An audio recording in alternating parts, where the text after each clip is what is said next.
حضرت شیخ عبدالقادر جیلانی رحمۃ اللہ علیہ فرمایا کرتے تھے کہ 15 شعبان کی رات فرشتوں کے لیے عید کی رات ہوتی ہے، جیسے ہمارے لیے عید الفطر اور عید الاضحیٰ ہے نا، 15 شعبان کی رات فرشتوں کے لیے عید کی رات ہے۔ اور امام ربانی مجدد ثانی رحمۃ اللہ نے بہت تفصیل لکھی ہے، انہوں نے بات سمجھائی کہ دیکھو رات ہوتی ہے، ہر طرف اندھیرا ہوتا ہے، پھر صبح صادق طلوع ہوتی ہے، اور صبح صادق کے بعد روشنی بڑھتی جاتی ہے، بڑھتی جاتی ہے، بڑھتی جاتی ہے، حتیٰ کہ جب سورج نکلتا ہے تو اس وقت روشنی ختم ہو جاتی ہے اور دھوپ آ جاتی ہے۔ مگر سورج نکلنے سے 10-15 منٹ پہلے اتنی روشنی ہو چکی ہوتی ہے کہ کئی دفعہ یوں لگتا ہے جی شاید سورج نکل ہی آیا، حالانکہ ابھی نکلا نہیں ہوتا۔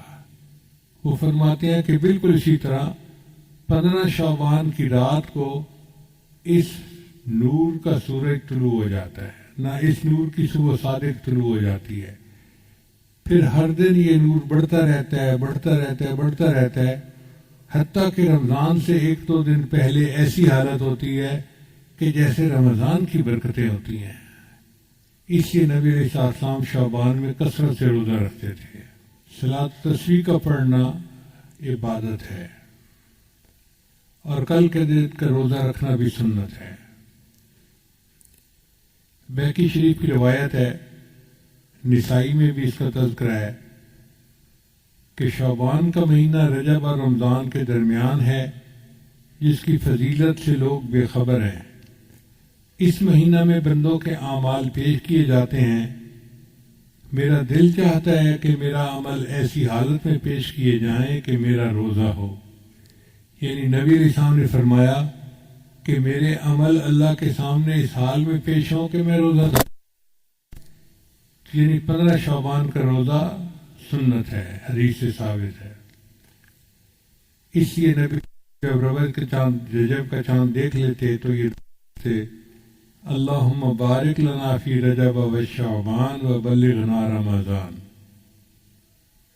حضرت علی عنہ روایت کرتے ہیں کہ 15 شعبان کو رات کا قیام کرو، دن کو روزہ رکھو، کیونکہ اس رات میں غروب آفتاب کے بعد ہی اللہ تعالیٰ آسمان دنیا پر جلوہ افروز ہو جاتے ہیں، اور اعلان کرنے والا اعلان کرتا ہے کوئی مغفرت چاہنے والا کہ اس کی مغفرت کی جائے، ہے کوئی رزق کو طلب کرنے والا کہ اس کو رزق دوں، ہے کوئی مصیبت زدہ کہ میں اس کی مصیبت کو دور کر دوں، ہے کوئی حاجت طلب کرنے والا کہ میں اس کی حاجت روائی کروں۔ اب آپ اندازہ لگائیے کہ آج کی رات میں اللہ رب العزت اعلان فرماتے ہیں، ہے کوئی مصیبت زدہ جس کی مصیبت میں دور کروں، ہے کوئی حاجت والا جس کی حاجت کو میں پورا کر دوں۔ جب اللہ تعالیٰ خود پوچھ رہے ہیں تو پھر اس رات میں ہمیں اللہ کے سامنے آہوزاری کرنی چاہیے کہ اللہ ہماری مصیبتوں کو دور کر دیجئے، پریشانیوں کو دور کر دیجئے۔ ابن ماجہ کی روایت ہے کہ نبی علیہ السلام کے بارے میں سیدہ صدیقہ عنہا فرماتی ہیں، میں نے ایک رات نبی علیہ السلام کو بستر پر نہ پایا۔ بندہ سویا ہوا ہوتا ہے نا تو آنکھ کھلتی ہے، تو میں نے دیکھا کہ نبی علیہ السلام بستر پہ نہیں تھے، تو میں باہر نکلی، بھئی خیریت تو ہے پتہ کروں۔ وہ فرماتی ہیں میں نے دیکھا کہ نبی علیہ السلام جنت بقیع کے اندر تھے۔ میں نے پوچھا اے اللہ کے نبی صلی اللہ علیہ وسلم آپ یہاں رات کے وقت کیسے آئے؟ تو نبی علیہ السلام نے فرمایا کہ آج 15 شعبان کی رات ہے،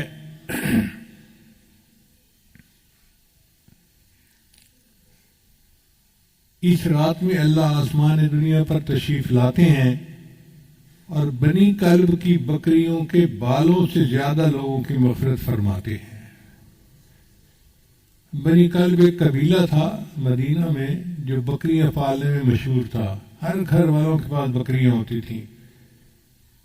اب آپ اندازہ لگائیں کتنی بکریاں ہوں گی، اگر 200-400 بکریاں ایک گھر کے پاس ہوں تو پھر کتنے لوگ ہوں گے، ہزاروں بکریاں۔ بعض حدیث میں آتا ہے کہ قبیلے کے پاس اتنی بکریاں تھیں کہ جب سب بکریاں نکالتے تھے تو دو پہاڑوں کے درمیان کی پوری وادی بکری بھر جاتی تھی. اب دو پہاڑوں کے وادی بکریوں سے بھر جاتی تھی تو کتنی تعداد ہوگی. پھر بکری کے جسم پہ کتنے بال ہوتے ہیں اس پر بھی غور کریں. ہمیں تو اندازہ نہیں ہے. ہمارے ایک دوست تھے ماشاءاللہ، وہ فارغ البال گنجے تھے. میں ان کو پیار سے فارغ البال ہی کہتا تھا. ایک دن میں گیا تو اس نے نا ایک لٹ جو ہے نا بالوں کی یوں لگائی ہوئی. تو میں نے پوچھا کہ بھائی آپ نے یہ بال کیسے لگوائے؟ کہتے حضرت ٹرانسپلانٹ کروائے ہیں. میں نے کہا ٹرانسپلانٹ کروانے تھے تو سارے کروا لیتے. کہنے لگا حضرت ایک بال کے بدلے انہوں نے $1 لیا ہے اور میں نے $10,000 پے کر کے یہ بال لگوائے ہیں. اور 10,000 بالوں کی جو لٹ تھی وہ چھوٹی سی تھی ایسے. تو میں سوچ میں پڑ گیا کہ اگر یہ بال 10,000 ہیں تو پورے سر پہ تو پھر لاکھوں بال ہوں گے. اب اگر انسان کے سر پر لاکھوں بال ہوتے ہیں تو بکری کے جسم پہ کتنے بال ہوں گے بھائی؟ اندازہ لگائیں.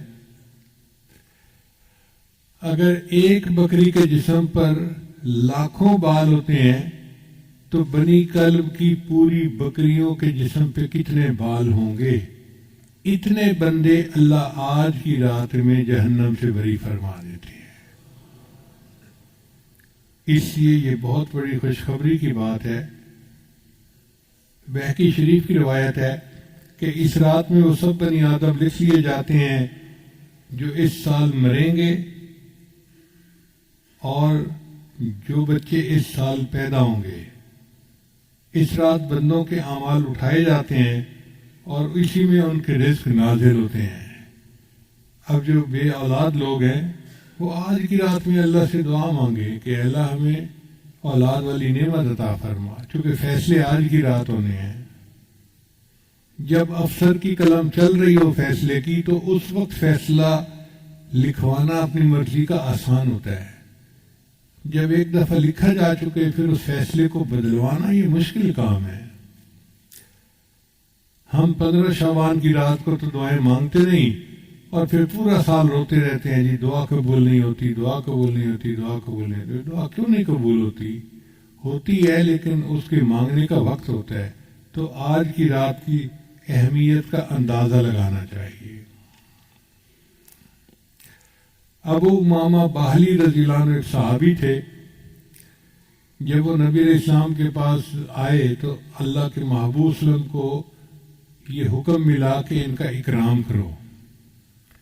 تو نبی علیہ السلام نے ان کے لیے اپنی چادر بچھا دی. مگر ان کا ایمان سے نور سے سینہ منور ہو چکا تھا. وہ آئے اور انہوں نے چادر کو اٹھا کے چوما. اے اللہ کے نبی، میں آپ کی چادر پہ پاؤں نہیں رکھ سکتا.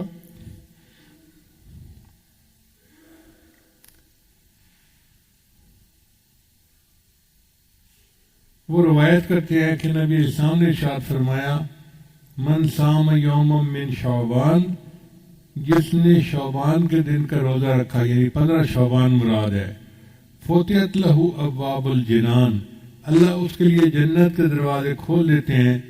وغلقت علیہ ابواب النیران، اور اس پر جہنم کے دروازوں کو بند کر دیتے ہیں.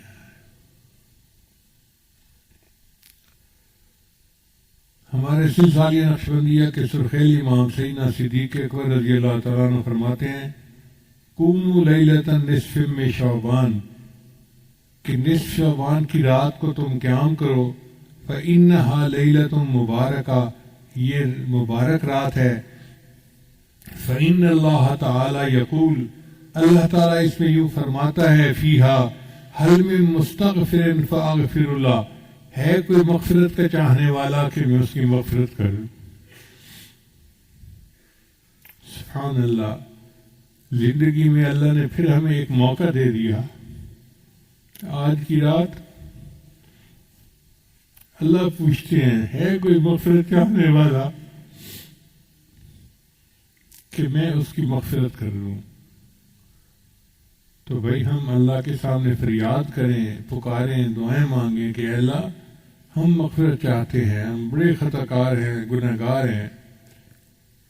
آج کی رات برکت والی رات ہے. علماء نے لکھا ہے کہ حضرت موسیٰ علیہ السلام کو طور پہ نبوت ملی تھی، وہ 15 شعبان کی رات کو ملی تھی. خدا کی دین کا موسیٰ سے پوچھئے احوال کہ آگ لینے کو جائیں پیغمبری مل جائے. آپ یوں سمجھیں کہ آج رات ہے، رزق کے فیصلے آج کی رات ہوں گے. انسان کو مال کتنا ملنا ہے اس کے فیصلے آج کی رات ہوں گے. کس کا نکاح ہونا ہے اس کے فیصلے آج کی رات ہوں گے.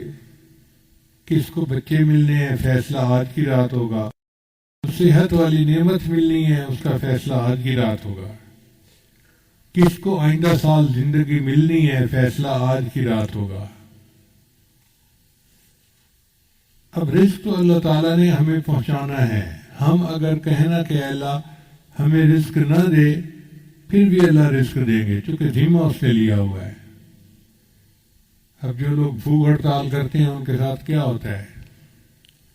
ان کو زبردستی جوس پلائے جاتے ہیں، اور جو انکار کرتے ہیں تو پھر ڈاکٹر آ جاتے ہیں، وہ پھر ان کو ٹیکے لگاتے ہیں.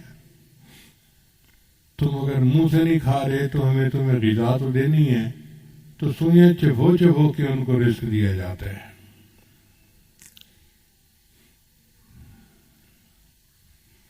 ہماری مرادیں پوری ہو سکتی ہیں. بہت آسان طریقہ ہے کہ ہم اللہ کی مان کر چلیں.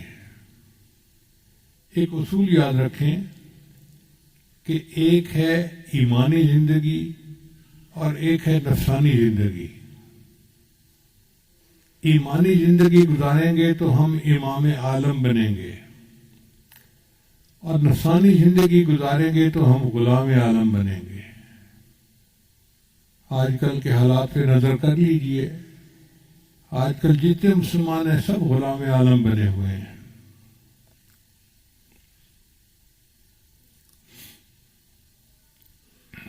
ماضی بعید میں دیکھنا ہے تو حضرت موسیٰ علیہ السلام کی قوم کا واقعہ دیکھ لیجئے. پسی ہوئی قوم تھی. فرعون اتنا جبار اور قہار تھا کہ اس نے ان کو کچل کے رکھ دیا تھا. چنانچہ انہوں نے موسیٰ علیہ السلام سے کہا اوذینا من قبل ان تأتینا ومن بعد ما جئتنا. آپ کے آنے سے پہلے بھی ہمیں اذیت ملی اور آپ کے آنے کے بعد بھی اذیت ملی. وقال موسیٰ لقومہ، تو موسیٰ علیہ السلام نے اپنی قوم کو جواب دیا استعینوا باللہ واصبروا، اللہ سے مدد مانگو اور صبر کرو. ان الارض للہ، زمین اللہ کی ہے. یورثھا من یشاء من عبادی، اپنے بندوں میں سے جس کو چاہتا ہے زمین کا وارث بنا دیتا ہے. تصور نہیں کوئی کر سکتا تھا کہ بنی اسرائیل والے اس زمین کے وارث بن جائیں گے. اللہ نے ان کو بنا دیا. اللہ فرماتے ہیں وَنُرِيدُ، اور ہم نے ارادہ کیا أَن نَمُنَّ عَلَى الَّذِينَ اسْتُضْعِفُوا فِي الْأَرْضِ وَنَجْعَلَهُمْ أَئِمَّةً وَنَجْعَلَهُمُ الْوَارِثِينَ، کہ ہم ان کو زمین کا امام بنائیں گے اور زمین کا وارث بنائیں گے. یہ تو ہے ماضی مثال. اگر ماضی قریب میں مثال دیکھنی ہے تو صحابہ کرام کی مثال دیکھیں. اللہ کی مان کر چلے. اللہ نے کیسر و کسریٰ کے تاج ان کے قدموں میں لا کر رکھ دیے. اللہ تعالیٰ نے ان کو کیا عزتوں سے نوازا. چڑھتے سورج سے تاج مانگا، سمندروں سے خراج مانگا. لگاتا تھا تو جب نعرہ تو خیبر توڑ دیتا تھا. حکم دیتا تھا تو دریا کو رستہ چھوڑ دیتا تھا۔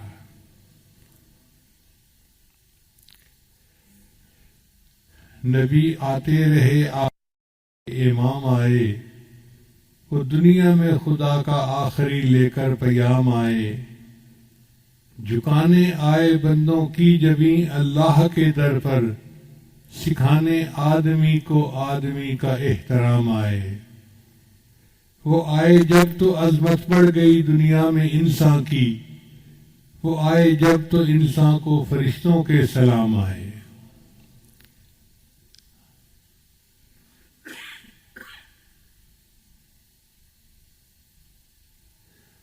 وہ ہیں بے شک بشر لیکن تشہد میں اذانوں میں، جہاں دیکھو خدا کے نام کے بعد ان کا نام آئے۔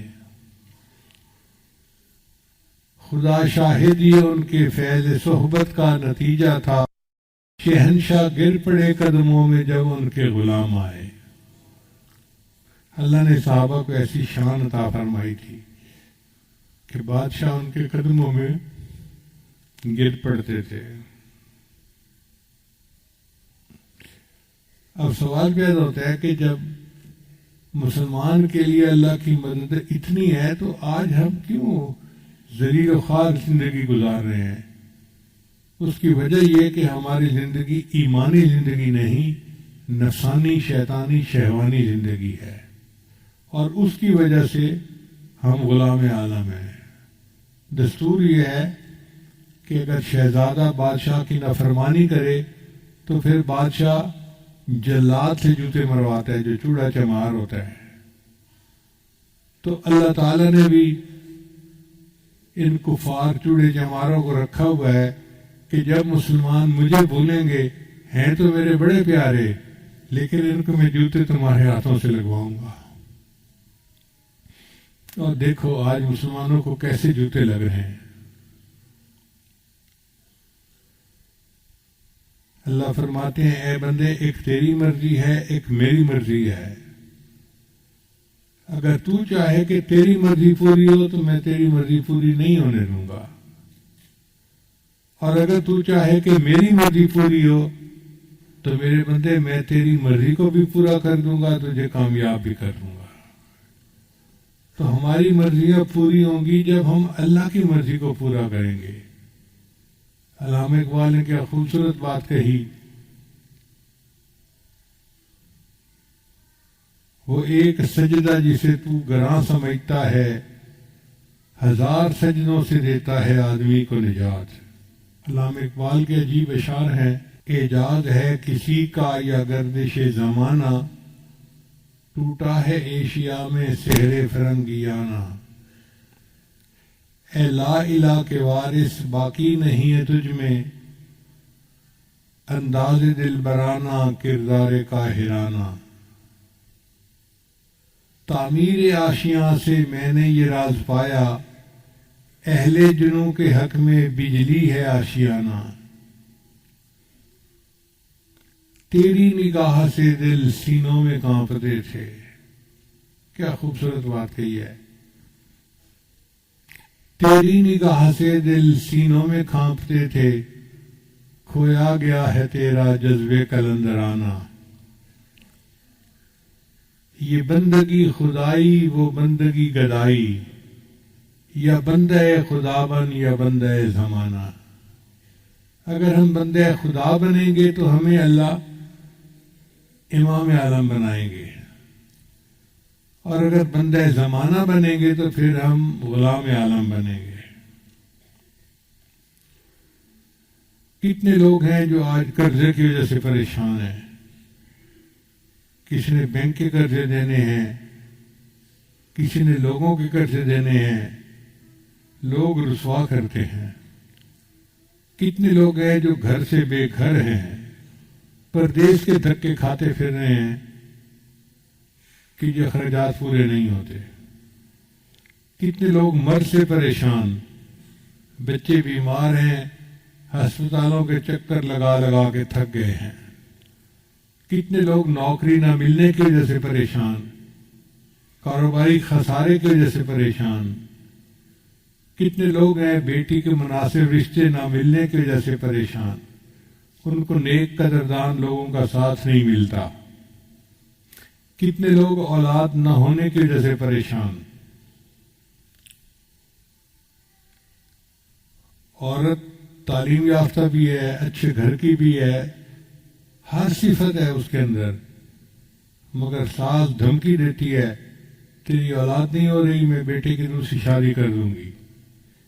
نند ہے تو اٹھ سے بیٹھتے تانے دیتی ہے۔ اب اس عورت کی ٹھنڈی آنکھیں اللہ ہی جانتا ہے۔ کتنے لوگ ہیں کہ بچیوں کی شادیاں تو ہو گئیں، میاں کی درمیان محبت نہیں ہے۔ اب جس عورت کو شادی کے بعد خامد کی محبت نہ ملے تو اس کا گھر کیسے آباد ہوگا؟ ان سب کا علاج کیا ہے کہ ہم آج کی رات میں اللہ رب العزت سے سچی توبہ کریں اور خوب دعا مانگیں کہ اللہ ہماری ان پریشانیوں کو دور کر دیجیے۔ یہ پکی بات ہے، جو چاہے اللہ چاہیں گے وہ ہوگا، جو نہیں چاہیں گے وہ نہیں ہوگا، چاہے ہم جو مرضی لگا لیں۔ جو اللہ تعالیٰ بنی اسرائیل کو من و سلوہ کھلا سکتا ہے، کیا امت محمدیہ کو دال روٹی نہیں دے سکتا؟ جو پروردگار بھی مریم کو بے موسم کے پھل کھلا سکتا ہے،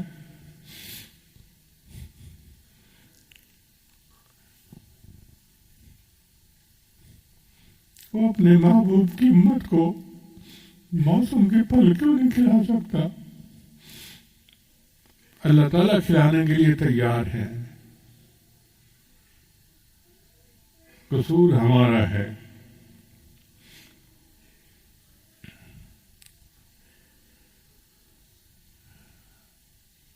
کہتے ہیں کہ پرائی بکری کو کوئی گھاس نہیں ڈالتا، ہم اللہ کے ہیں۔ اب ہم دوسروں کے دروازے پہ جائیں گے تو ہمیں دھکے ہی ملیں گے۔ ہمارا دروازہ اللہ کا دروازہ ہے، ہمیں چاہیے کہ ہم اس کے اوپر جھکیں۔ امت اس وقت پریشان ہے، صرف ہمارے ملک کے لوگ نہیں، پوری امت پریشان ہے، اور ہم اللہ سے دعا مانگتے ہیں کہ اے اللہ آپ امت کے اوپر ترس کھا لیجیے۔ آہ جاتی ہے اثر کو کھینچ لانے کے لیے، بادلو ہٹ جاؤ دے دو راہ جانے کے لیے۔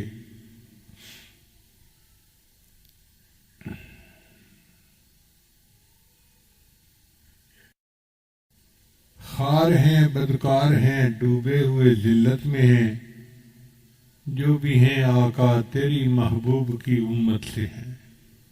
ہم جیسے بھی ہیں تو امتی نبی اسلام کے نا۔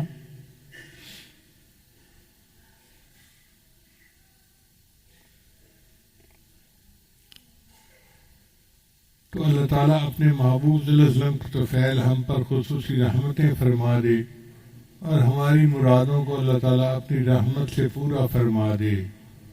اب پورے بیان کا خلاصہ یہی نکلا کہ سال کی ابتدا محرم سے ہوتی ہے جو مجاہدے کا مہینہ ہے، اور سال کی انتہا ذوالحجہ پہ ہوتی ہے جو مشاہدے کا مہینہ ہے۔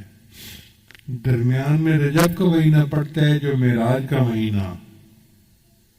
پہلی ششماہی کو اللہ تعالیٰ نے ربیع الاول سے زینت بخشی اور نبی اسلام رحمت للعالمین دنیا میں تشریف لائے، اور دوسری ششماہی کو اللہ نے شہر الغمسہ غفران سے زینت بخشی، اور رمضان کا مہینہ آنے والا ہے۔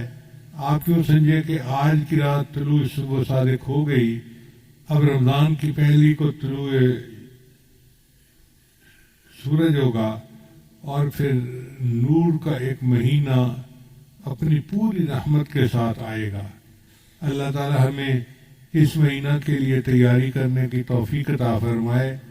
یہ تیاری کوئی ورزش کرنے کا نام نہیں ہے، بلکہ ہم اپنی زندگی سے گناہوں کو ختم کریں اور اللہ تعالیٰ کو منانے کے لیے پوری کمر کس لیں، ہمت کر لیں۔